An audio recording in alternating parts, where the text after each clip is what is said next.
All right, got another banger for you, and rest in peace, money. So, where to start? So, one of the another practicing principles is where do I start? If you have never invested in stock before, you never bought any crypto, you never bought your first house. Um, this is for you, I mean, basically. The practicing principle is basically start. You got to start with something. Now, the easiest thing to do is just start with a buck. Um, get yourself signed up on some kind of exchange app. It could be Robinhood, okay? It could be Coinbase. It could be a Webull. It could be even like your 401k if there's an app associated with that.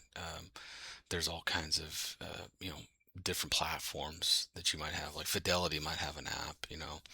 Um, all kinds of different ways that you can start investing. Wells Fargo has their own brokerage account, and typically, like the apps like Robinhood, super easy to get going and started. But here's the deal. Here's where the magic happens: is once you buy, um, you basically get pulled in to whatever you bought, and that's where the magic happens. That's where it all begins. And I remember way back when I was moved from California to Texas, I had kind of an existential moment where it was, hey, I've moved.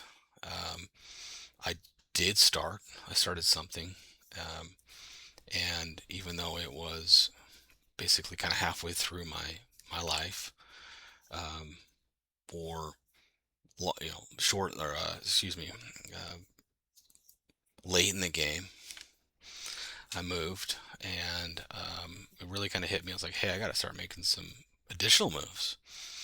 And moving was the first start. And so then I was like, well, I did all this. I got to go to the next step. And then I was trying to figure out like money and how it worked, and was a bit of in like a, crisis mode because I'd moved my family, moved the small kids, moved my wife to um, Corpus Christi, and that was like a wake up call. It was the bells were ringing, and it was time to get real serious. No excuses. And I remember just downloading like Robinhood or just getting an app because one of my coworkers, which is a great guy, he was really into principles of money and learning about stocks, and he kind of tipped me off to what he was doing and what he was listening to.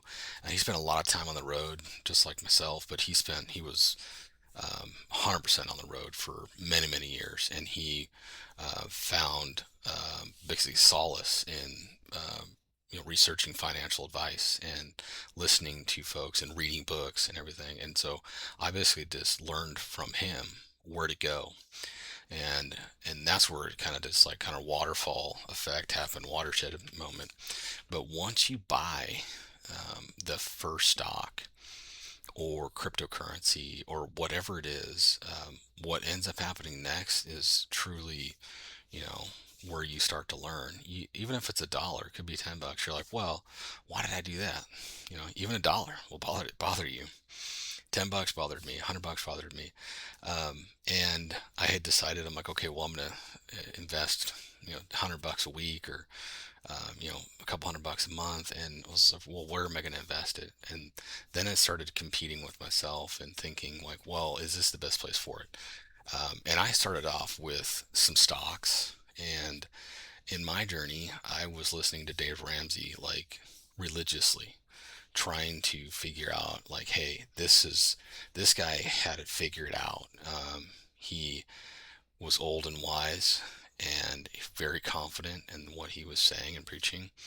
And I do talk about this in the practicing principles that it's just not all realistic, what he centers on and teaches in his baby steps. Love them, love all the baby steps.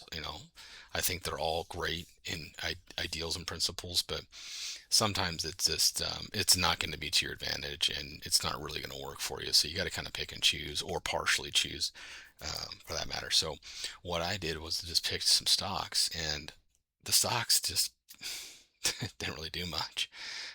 Went up and down, went sideways, and I kept looking at them though. I kept monitoring them and looking at other stocks and trying to figure out, well, what stocks are best and what stocks are I should be investing in. And actually listening to one of his programs, he spouted off a stat. And this is before, like, Instagram really got really big and all that stuff where you can get your social media and you can get your algorithms dialed in. But he spouted off a stat where they had stock traders and brokers, some of the best, and they did like a study, and they threw in a monkey into the study and to pick stocks, and they they gave the hold on a second, and they gave the monkey and the stockbrokers, I think it was like a year, maybe even longer, to pick stocks, and all said and done, the monkey did better than the stockbrokers. And that was just kind of like a wake up call. It's like, well, if you're picking stocks, you're trying to pick stocks. Um, Maybe it's not always going to be a winner. I mean, you really got to do your research, and you really got to dig into those details, and you really got to figure it out. And then, do you have time for that? Maybe, yeah. But I learned by buying, and then I flipped into cryptocurrency and Bitcoin and Dogecoin because there was big upside. So it's like, well, hey, this seems like it has the most upside. But I learned through that process, and that's what helped me. So just start with one, start with a buck, start with $10, start with $100, or just start with one buy, and you'll go from there. And who knows where it's going to pull you, but I guarantee it's going to pull you in the right direction of where you want to focus your investing in your time and your energy. So start with one.